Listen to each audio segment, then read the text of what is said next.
Hello students, this is Vaibhav Tripathi on Azad classes. We are going to talk about a very newly subject which is introduced in your class 9th, that is economics.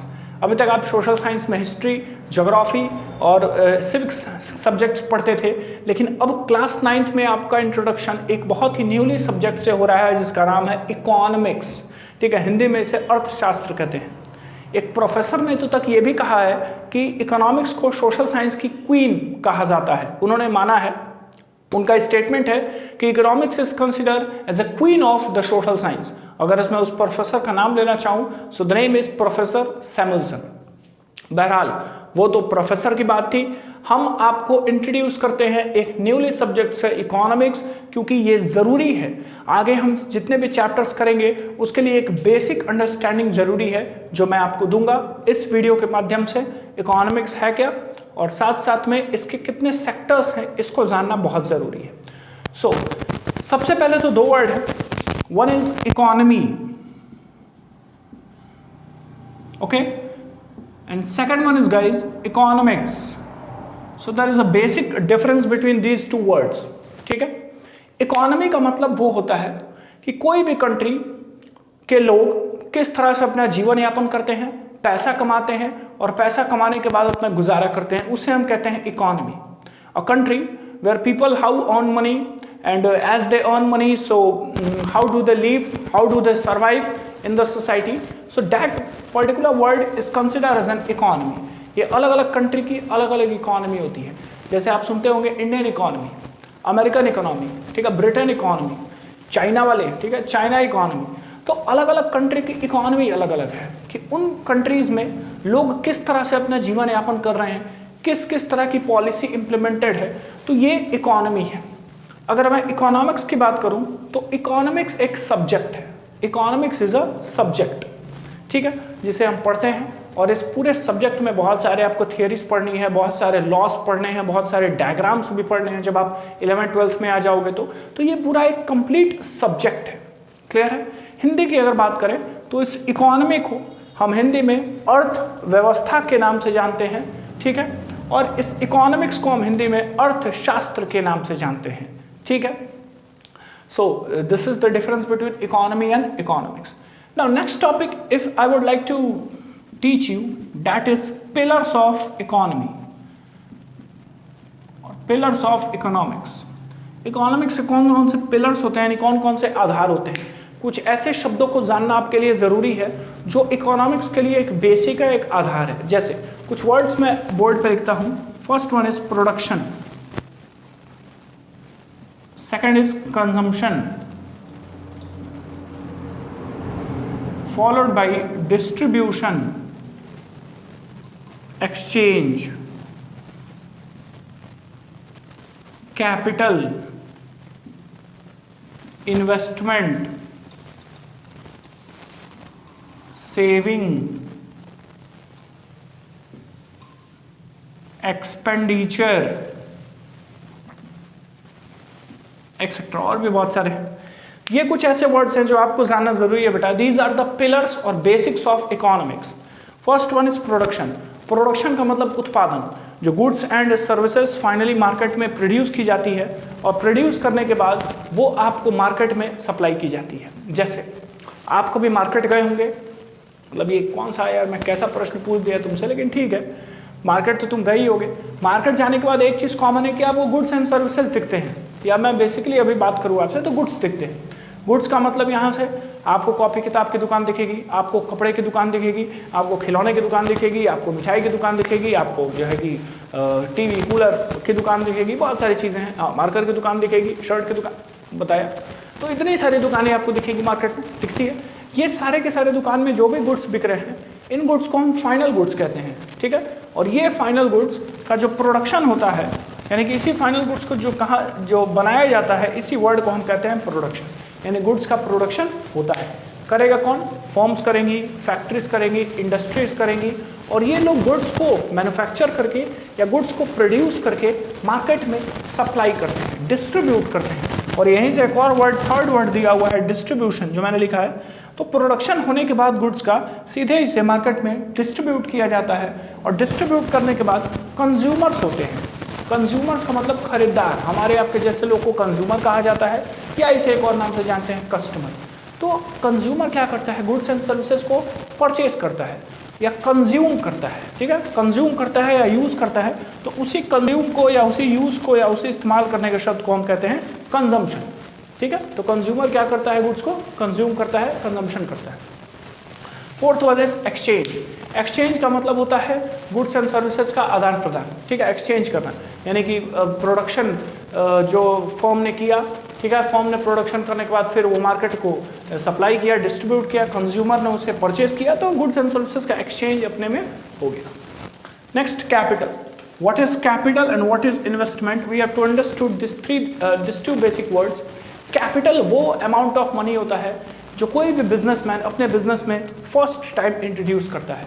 अगर आप अपने business में सबसे पहली बार capital लगाते हैं या जो भी पैसा लगाते हैं उसे हम कैपिटल कहते हैं। सपोज आई हैव स्टार्टेड कैसे बताऊं, ठीक है, एक बिजनेस मैंने स्टार्ट किया है सपोज, और बिजनेस कैसा स्टार्ट किया है, तो मार्कर प्रोड्यूस करने का बिजनेस स्टार्ट किया है। ओके गाइज, अब ये मार्कर प्रोड्यूस करने में मुझे मार्कर को बनाने वाली मशीन लगानी पड़ेगी, कहीं जहाँ भी मैं अपना सेटअप करूँगा वहाँ पे अन्य व्यवस्थाएं करनी पड़ेंगी। तो जो भी पैसा मैं जो भी पैसा मैं लगा रहा हूँ फर्स्ट टाइम अपने बिजनेस में, वो पैसे को हम कहते हैं कैपिटल। और अगर मेरा बिजनेस रन करने लगा, ठीक है, और रन करते करते करते मुझे बाद में ज़रूरत पड़ी कि मेरे बिजनेस में और भी पैसा लगाने की ज़रूरत है, तो बाद में हर बार जो मैं बारी बारी से कुछ समय अंतराल पे जो मैं पैसा लगाता जाता हूँ, उस पैसे को हम इन्वेस्टमेंट कहते हैं। That money is called investment. So see students, there is a basic difference between capital and investment. Capital is which money is invested by businessman on the very first day or at the first time. That money is called capital. ठीक है, जिसे हिंदी में हम पूंजी कहते हैं। And investment की हिंदी होती है निवेश। बिजनेस पढ़ने के बाद ज़रूरत पड़ने पे जो पैसा हम बार बार बिजनेस में लगाते हैं, that money is called investment और निवेश। नेक्स्ट इज सेविंग वो अमाउंट ऑफ मनी होता है जो हम क्या है, बचाते हैं, ठीक है। अगर मान लियो कि मेरी इनकम जो है, मेरी इनकम, इकोनॉमिक्स में इनकम को गाइज वाई से डिनोट किया जाता है, ठीक है। एक फॉर्मूला भी होता है y is equal to C plus S. खैर ये आगे की चीज़ है लेकिन मैं बता देता हूँ। Income is equal to consumption plus saving. Consumption ये यूज़ करना पैसे को या गुड्स एंड सर्विसेज को यूटिलाइज करना, तो यूटिलाइज तभी करोगे जब उस पर आप पैसा खर्चा करोगे। बात समझ में आ रही है। और सेविंग मतलब पैसा बचाना। अब मान लो यार कि मेरी इनकम कितनी थी, 10,000 रुपये थी, बराबर। मेरी इनकम कितनी थी, 10,000 रुपये थी। मैंने मान लो यार कि खर्चा किया, खर्चा करने के बाद मैंने फ्रूट्स खरीदा, मैंने वेजिटेबल्स खरीदे, मैंने कुछ क्लोथ्स खरीदे, मैंने EMI अपनी पे की, मतलब जो भी है ये सारे खर्चे किए, मैंने पैसे का यूज़ किया, कंज्यूम किया, और 6,000 रुपीज़ का मैंने कंजम्पशन कर दिया। अगर मैं 6,000 रुपये का कंजम्पशन कर दिया गाइज, तो अब मेरे पास कितना पैसा बचा, मेरे पास 4,000 रुपीज़ बचे। कॉमन सेंस है। तो यही 4,000 रुपये यहाँ पे सेविंग के माध्यम से आपको दिखाई जाती है। 6,000 प्लस 4,000 इज इक्वल टू 10,000, यानी income is equal to Y is equal to C plus S. ये दोनों जुड़ के इसके बराबर आपको अमाउंट देना चाहिए। खैर वो एक फॉर्मूला है जो बाद में हम यूज़ करेंगे, लेकिन मैंने आपको इंट्रोड्यूस करा। Next is expenditure. एक्सपेंडिचर का मतलब होता है खर्चा करना, ठीक है। कंजम्पशन का यहाँ खैर ई भी हो सकता है, ई प्लस एस भी हो सकता है। एक्सपेंडिचर और कंजम्पशन यहाँ पे एक ही टर्म है, ऐसा बहुत कोई डिफरेंस नहीं होता है। कंजम्पशन का मतलब यूज़ करना, एक्सपेंडिचर का मतलब खर्चा करना। So these are some of the basic words, ठीक है, which we have discussed. Now as we have cleared the basic concepts of economics, let's move to the very important topic, that is sectors of economy. देखो यार, किसी भी economy में 3 sectors ही basically माने गए हैं। चाहे अब देखो इकोनॉमी वर्ड यूज़ कर रहा हूँ मैं, इकोनॉमिक्स अलग चीज़ थी, इकोनॉमी अलग है। अब तुम्हें क्लियर हो रही होंगी चीज़ें। तो किसी भी इकोनॉमी में, किसी भी इकोनॉमी कहने का आशय यह है कि चाहे वो इंडियन इकोनॉमी हो, चाहे चाइना इकोनॉमी हो, चाहे अमेरिकन इकोनॉमी हो, चाहे रशियन इकोनॉमी हो, किसी भी इकोनॉमी में बेसिकली 3 ही सेक्टर्स जाने जाते हैं, पाए जाते हैं। First is primary sector, second is secondary sector, third is tertiary sector. हाँ, टर्शरी सेक्टर का ही अगर मैं सब डिवीजन करूं तो फिर से 2 सेक्टर्स आपको देखने को जरूर मिलेंगे। One is quaternary service and second one is quinary service. तो इन दोनों को भी हम देखेंगे, what is quaternary and what is quinary services. खैर this are not in your syllabus but will study it, don't worry. But basic you have to study about primary, secondary and tertiary sector in detail. So we are going to continue the primary sector. नाम से ही पता चल रहा है primary. Primary का मतलब होता है बेसिक, या प्राइमरी का मतलब होता है फर्स्ट, ठीक है। यानी ये एक बेसिक सा सेक्टर है, एक फर्स्ट ऐसा पहला सेक्टर है जो एक रूट है, जो एक रूट कॉज है इकोनॉमी की, ठीक है। किसी भी इकोनॉमी को बूस्ट करने के लिए एक रूट कॉज है, एक जड़ का काम करता है, वो है प्राइमरी सेक्टर। बेसिक है, मतलब इसके बिना तो सेकेंडरी और टर्शरी सेक्टर क्या अधूरे हैं। है क्या प्राइमरी सेक्टर? तो दो चीज़ें इसमें बहुत इंपॉर्टेंट हो जाती हैं। First is that this primary sector is associated और this primary sector is well connected with agriculture and its allied activities. यानी वो सेक्टर होता है जो बेसिकली एसोसिएटेड होता है एग्रीकल्चर से, यानी एग्रीकल्चर से संबंधित जितनी भी चीजें होती हैं, याद रखना खेती बाड़ी से संबंधित जो भी चीजें होती हैं, जो भी कामकाज होते हैं, वो सब कुछ प्राइमरी सेक्टर का ही पार्ट होते हैं। एंड इट्स एलीड एक्टिविटीज, यहाँ पे मैंने एलीड एक्टिविटीज लिखा है। एलीड का मतलब होता है संबद्ध, संबद्ध का मतलब है agriculture and it's related activities, इससे मैं रिलेटेड वर्ड भी कह सकता हूँ। अब एग्रीकल्चर से ही रिलेटेड कुछ और वर्ड्स हैं जिस पे हम अभी डिस्कशन करेंगे। तो फर्स्ट थिंग मैंने क्या बताया कि एक तो ये ऐसा बेसिक सेक्टर है जिसके बगैर आगे इकोनॉमिक्स आप नहीं पढ़ सकते हैं, ठीक है। सेकेंडरी और टर्शरी सेक्टर का डिपेंडेंस इसी प्राइमरी सेक्टर पे ही है, क्योंकि it is the basic sector. Second, we have understood that primary sector is that sector which is well associated and connected with agriculture and its allied activities. Clear है? Nature से connected होता है, या agriculture कहने का मतलब कि इट इज well connected with nature, it is well connected with monsoonic activities. ये पूरे प्राइमरी सेक्टर का हम एक डिवीजन कह सकते हैं। नेक्स्ट पॉइंट इसमें है कि in primary sector there is extraction of raw materials. Yes, this is the very important line which I am using कि प्राइमरी सेक्टर से ही हम रॉ मटेरियल्स ऑब्टेन करते हैं, हम एक्सट्रैक्ट करते हैं रॉ मटेरियल्स जो भी हम निकालते हैं, ठीक है। इस निकालने के रूप अलग अलग है, माइनिंग कर देना, क्वेरिंग कर देना। माइनिंग का मतलब होता है खनन करना, क्वेरिंग का भी मतलब वही होता है उत्खनन करना। इन सारी चीज़ों को हम क्या है, माइनिंग, क्वेरिंग को, ये this are the parts of primary sector. तो रॉ मटेरियल का बेसिकली एक्सट्रैक्शन होता कहाँ है? इसी सेक्टर में होता है, प्राइमरी सेक्टर में। मतलब रॉ मटेरियल को निकालना इसी सेक्टर में शुरू करते हैं, लेकिन वो रॉ मटेरियल आगे जाके गुड्स का एक पार्ट लेता है, ठीक है। और वो जो गुड्स का प्लेस लेता है, वो जो फाइनल गुड्स का ये प्लेस लेता है, ये प्राइमरी सेक्टर में ना होके वो सेकेंडरी सेक्टर में होता है, सेकेंडरी सेक्टर में कंप्लीट होती है। यानी कि बेसिकली अगर मैं एक लाइन में कहूँ तो there is an extraction of raw material in the primary sector and there is a conversion of raw material into the finished goods and that is done in secondary और manufacturing sector. तो primary sector को हम खत्म करते हैं। यहाँ क्या क्या चीज़ें इसमें इंक्लूड हुई? फिशिंग, फिशिंग का मतलब मछली पालन। अब ये एलीड एक्टिविटीज़ का पार्ट है, ये प्राइमरी सेक्टर का पार्ट है। आप देखते होंगे कि गांव में लोग मछली पालन का कार्य करते हैं, तो ये जो मछली पालन का कार्य है ये बेसिकली किस सेक्टर में रखा गया है? तो ये प्राइमरी सेक्टर में ही रखा गया है। मछली पालन के साथ साथ फॉरेस्ट्री, ठीक है, जंगल में काम करना, ये लकड़ी वगैरह बिनना, इससे जो है कि मार्केट में लाके इन सारी चीज़ों का उपयोग करना, ये सब कुछ प्राइमरी सेक्टर का पार्ट है। एनिमल हस्बेंड्री, एनिमल हस्बेंड्री का मतलब होता है पशुपालन, यानी पशुपालन भी किसका पार्ट है? प्राइमरी सेक्टर का ही पार्ट है, ठीक है। आप देखे होंगे बहुत ही गांव में फेमस है ग्रेजिंग, ग्रेजिंग या पैस्चर ऑफ लैंड, जहाँ पे हम एनिमल्स को क्या है, चारा खिलाते हैं, ठीक है। डेयरी, डेयरी का मतलब आपका ये मिल्क से रिलेटेड है, क्लियर है। नेक्स्ट माइनिंग, क्वेरिंग, हंटिंग भी एक है। तो ये जितने भी मैंने नाम लिए, ये सब कुछ प्राइमरी सेक्टर का ही पार्ट है। और बेसिकली दूसरी चीज़ क्या है कि ये सब कुछ रॉ मटेरियल जैसी चीज़ें हैं। जैसे अगर हम माइनिंग और क्वेरिंग करके क्या करेंगे, रॉ मटेरियल निकालेंगे, इसी रॉ मटेरियल से आगे गुड्स बनेंगे। डेयरी, अब डेयरी का मतलब देखो मिल्क तो निकल रहा है, लेकिन इसी मिल्क से आइसक्रीम बनेगा, इसी मिल्क से घी बनेगा, इसी मिल्क से बटर बनेगा, इसी मिल्क से बहुत सारी जो है कि गुड्स बनेंगी। तो वो बन कहाँ रही है? सेकेंडरी सेक्टर में बेटा, लेकिन वो पार्ट कहाँ का है? डेयरी, यानी कि वो डेयरी पार्ट है किसका? प्राइमरी सेक्टर का। बात समझ में आ रही है तुम्हें? अब इसमें एग्रीकल्चर का एग्जाम्पल ले लो ना। जैसे एक हमने बहुत ही फेमस क्रॉप प्रोड्यूस की, कॉटन, ठीक है। कॉटन यानी कपास प्रोड्यूस किया जाता है। कॉटन बेसिकली ब्लैक सॉइल पे प्रोड्यूस होती है। बहुत टाइप्स के सॉइल होते हैं, almost 6 types of soils are found in India. वो हम पढ़ेंगे 10th में, ज्योग्राफी में सॉइल का पूरा चैप्टर दिया हुआ है। तो ब्लैक सॉइल जहाँ होती है, ब्लैक सॉइल पे ही कॉटन का प्रोडक्शन होता है। तो ये जो कॉटन का प्रोडक्शन हुआ, तो cotton is a part of primary sector. उसी कॉटन से अगर हम शर्ट मैन्युफैक्चर कर रहे हैं, तो जो फिनिश गुड्स हमने बनाया, जो मैं बार बार कह रहा हूँ, वो आपका क्या है? सेकेंडरी सेक्टर का पार्ट है। और आगे अगर उसी शर्ट को हम ट्रेड करते हैं या सेल करते हैं, तो वो टर्शरी सेक्टर का पार्ट है। तो क्लियर हुई चीज़ें कि अगर मैं यूँ कहूँ तो primary, secondary and tertiary sector, these 3 sectors are interrelated to each other. ये तीनों के ही तीनों सेक्टर एक दूसरे से क्या इंटर रिलेटेड है। बात करते हैं सेकेंडरी सेक्टर की।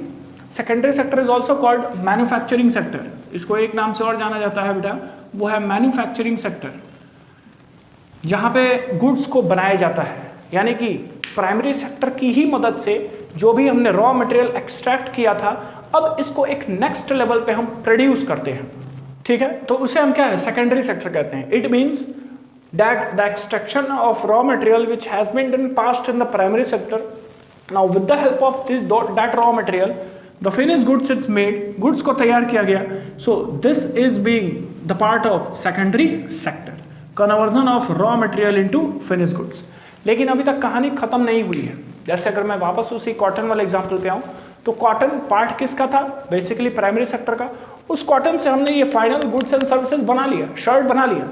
बनेगा कहाँ, वापस आओ शुरुआती लेक्चर में प्रोडक्शन जब हम डिस्कस कर रहे थे, एक वर्ड में आपको पिलर्स पढ़ा रहा था, तो यही तो पढ़ा रहा था ना कि प्रोडक्शन अगर गुड्स का होता है तो फाइनली फिर क्या होता है, डिस्ट्रीब्यूट होता है। तो बनाएगी कौन, कंपनी, फैक्ट्रीज, फर्म्स। तो ये कंपनी, फैक्ट्री, फर्म्स, ये सारे के सारे कंस्ट्रक्शन की चीज़ें सेकेंडरी सेक्टर का पार्ट है। तो शर्ट बन तो गया, ये ब्लू रंग का डेनिम ब्लू रंग का शर्ट जो मैं पहना हुआ हूँ आपके सामने, ये बन तो गया। कितने का लिया था ये तो मुझे नहीं याद है, होता भी तो मैं तुम्हें बताता नहीं अपनी बेइज्जती करने के लिए। लेकिन ये जो मैं शर्ट पहना हुआ हूँ ये बना होगा फैक्ट्री में ही, ठीक है। तो that was the part of secondary sector. लेकिन अगर मेरे पास ये शर्ट आया है तो मैं फैक्ट्री में तो गया नहीं लेने, फैक्ट्री वालों ने गुड्स को सप्लाई किया, ठीक है। फैक्ट्री वाले अपने सिर पे उठा के थोड़ी ना शर्ट लेने हमारे यहाँ यूपी में आ गए, बलिया में आ गए, रसना में आ गए मुझे शर्ट देने, ऐसा तो है नहीं है। बात समझ में आ रही है। तो उन्होंने क्या किया, ट्रक यूज किया होगा या ऐसे कुछ मोड्स ऑफ ट्रांसपोर्ट यूज किए होंगे, क्लियर है। वो मोड्स ऑफ ट्रांसपोर्ट क्या है, टर्शरी सेक्टर का पार्ट है, यानी वो सर्विस सेक्टर का पार्ट है। वो ट्रांसपोर्ट आपको सर्विस प्रोवाइड करेगा, जिसे हम सर्विस सेक्टर भी कहते हैं या टर्शरी सेक्टर भी कहते हैं, ट्रांसपोर्ट। तो अब ये गुड्स ट्रांसपोर्ट के थ्रू मार्केट में आए और मार्केट में आने के बाद कंज्यूमर उसे क्या किया, कंज्यूम करता है या परचेस करता है, एक्सपेंडिचर करता है। जैसे मैंने एक्सपेंडिचर किया होगा और ये शर्ट आज के समय में मेरे पास है। तो कहानी समझ में आई कि ये शर्ट आपका प्राइमरी सेक्टर का ही पार्ट था, फिनिश गुड्स हुआ सेकेंडरी सेक्टर में, और फाइनली मेरे पास ट्रांसपोर्ट के थ्रू आया, अवेलेबल हुआ, और अवेलेबल होने के बाद जब मैंने उस पर एक्सपेंडिचर किया तब ये शर्ट मेरे पास आया। तो ये पूरी कहानी है प्राइमरी टू टर्शरी सेक्टर का पार्ट। खैर, टर्शरी सेक्टर को थोड़ा सा हम डेप्थ में डिटेल में डिस्कस करेंगे। टर्शरी सेक्टर में दो तरह की सर्विसेज और हैं, क्या क्या, तो एक तो इंडिविजुअल सर्विस है, इसको मैं इंडिविजुअल सर्विस का नाम दे देता हूँ, और एक कलेक्टिव सर्विस है। इस कलेक्टिव सर्विस में देखिए education, health, transport, banking, defence, insurance, post office, communications, ये सारी की सारी चीज़ टर्शरी सेक्टर का पार्ट है, जिसको हम सर्विस सेक्टर भी कहते हैं। एक एक चीज़ लेके चलेंगे। Education sector, we know that India had adopted mixed economy, Bharat ने मिश्रित अर्थव्यवस्था अडॉप्ट की हुई है, और मिश्रित अर्थव्यवस्था का मतलब कि प्राइवेट सेक्टर्स को भी अधिकार है एजुकेशन देने का कंट्री में, और गवर्नमेंट भी एजुकेशन देती है। तो education is just a service which is been provided to the students. जैसे हम अगर अभी टीचर का काम कर रहे हैं तो हम आपको एक सर्विस प्रोवाइड कर रहे हैं। टुडे इन दिस कोविड-19 period we are giving you online service, या और ऐसे हम ऑफलाइन सर्विस भी आपको देंगे। तो एजुकेशन एक सर्विस है जो हमारे यहाँ से आपके यहाँ तक जा रही है, ठीक है। Health is also a part of service. Again, I will here again introduce the mixed economy, that government hospitals are also there as well as private अस्पताल भी हैं। बात समझ रहे हो, जहाँ खर्चा बहुत ज़्यादा हो जाता है लेकिन प्राइवेट अस्पताल भी हैं जी। तो उस प्राइवेट अस्पताल में भी अगर आप चाहें तो आप सर्विस ही लेते हैं, ना, doctors are there who are ready to give you service. So this whole health sector is also the part of service sector और टर्शरी सेक्टर। बात समझ में आ रही है। ट्रांसपोर्ट अभी डिस्कशन किया। Banking, suppose you are a businessman and you need some funds, you need some money. आप bank जाते हैं, बैंक के पास सर ये एक फैसिलिटी है कि बैंक आपको लोन देती है। तो बैंक अगर आपको लोन दे रही है बिजनेस करने के लिए, तो bank is a service provider. या आप अपना पैसा जमा करते हैं, पैसा विड्रॉ करते हैं, ठीक है, बहुत सारे फिक्स डिपॉजिट्स अकाउंट खोलते हैं, सेविंग अकाउंट खोलते हैं, बहुत सारी चीज़ें हैं। तो बेसिकली आप बैंक की सर्विस लेते हैं। डिफेंस, ठीक है, Indian army, air force, these soldiers are there day and night, they are working for us, so they are giving service. Insurance, पता है, पोस्ट ऑफिस, कम्युनिकेशन, हाँ ये कम्युनिकेशन में सारी चीज़ें आ जाती हैं। आपका जो भी टेलीफोनिक कम्युनिकेशन कहिए या जो भी हम केबल्स के माध्यम से टीवी देखते हैं वो कम्युनिकेशन कहिए, तो ये संचार का माध्यम है। तो ये सारे के सारे जो है कि कलेक्टिव सर्विसेज में आते हैं, जिनका बहुत बड़ा रोल है इकोनॉमी में। और अगर मैं आपको एक डेटा बता दूं तो भारत में almost 50%, 49 to 50% of the people are engaged in primary sector. मतलब 49 से 50% की पॉपुलेशन प्राइमरी सेक्टर में इंक्लूड जरूर है। इंक्लूड का मतलब इंगेज जरूर है, लेकिन सबसे ज़्यादा जो प्रोडक्शन आता है जीडीपी में, वो प्रोडक्शन आपका आता है टर्शरी सेक्टर से ही आता है। अब ये जीडीपी क्या होती है, इस पर मैं अगला वीडियो ज़रूर लेके आऊँगा। खैर अगला वीडियो हम चैप्टर का रखेंगे, फर्स्ट चैप्टर का। इसके बाद मैं आपको जीडीपी के कॉन्सेप्ट्स पूरा डिटेल में पढ़ाऊंगा, डोंट वरी। तो कम्युनिकेशन।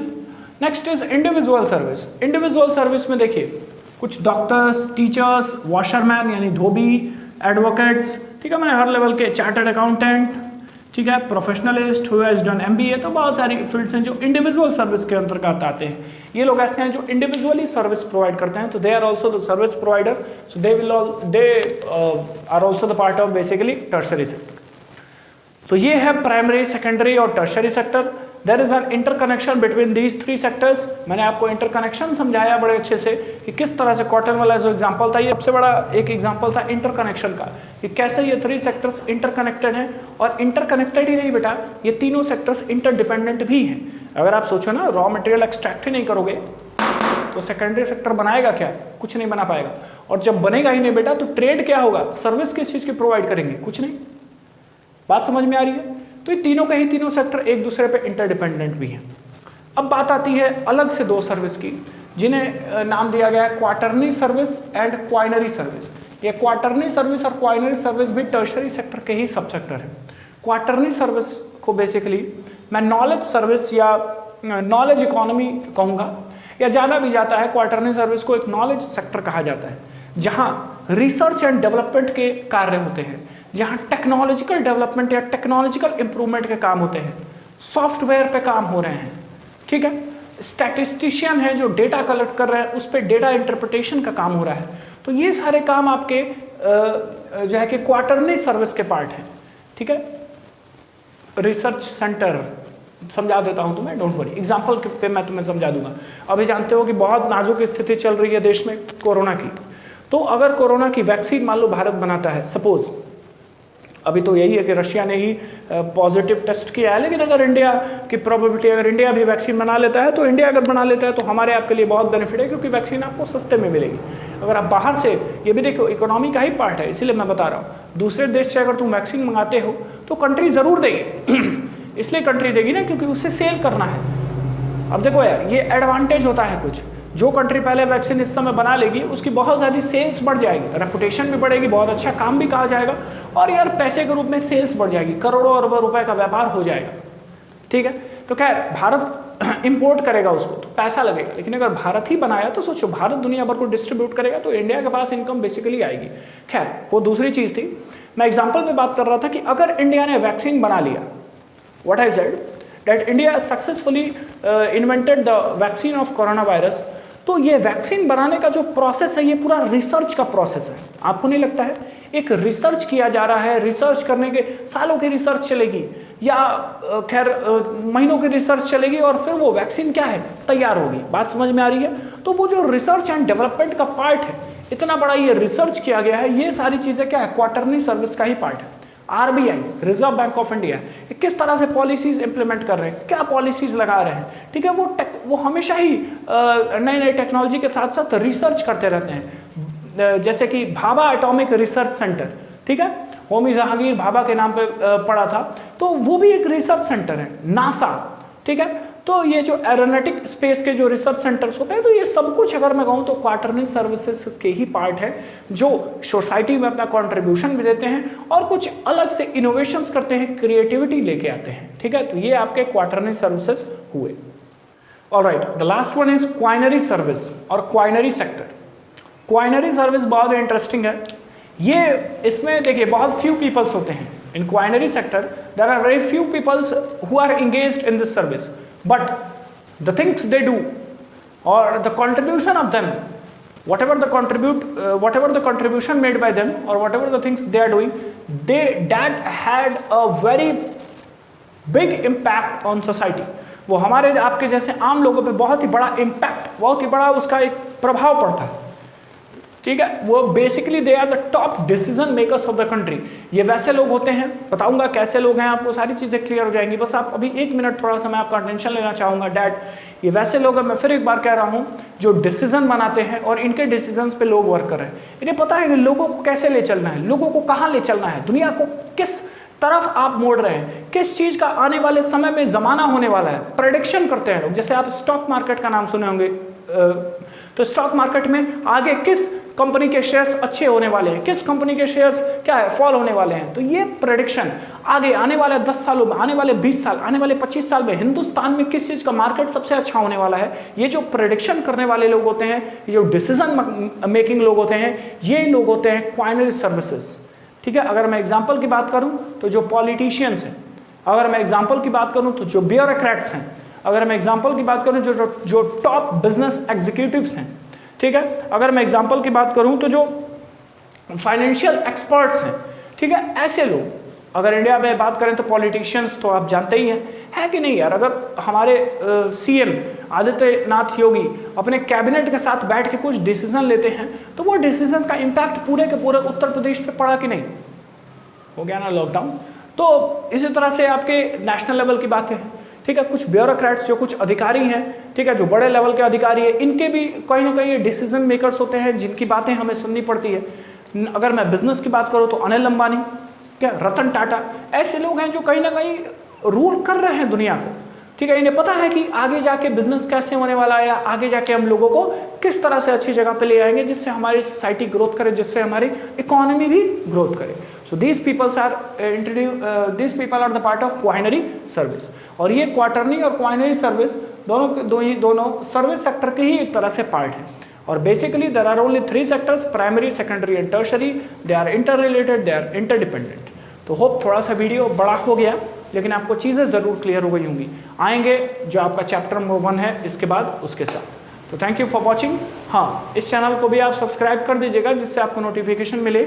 मेरा एक और चैनल है आज़ाद क्लासेस, वही मेरा ओरिजिनल वाला चैनल है AZAD आज़ाद क्लासेस, उसको भी जाके आप सब्सक्राइब कर दीजिएगा गाइस, क्योंकि मेरे पास 800 सब्सक्राइबर हैं और जब मेरे पास 1000 सब्सक्राइबर हो जाएंगे तो मैं लाइव क्लासेस ले पाऊंगा।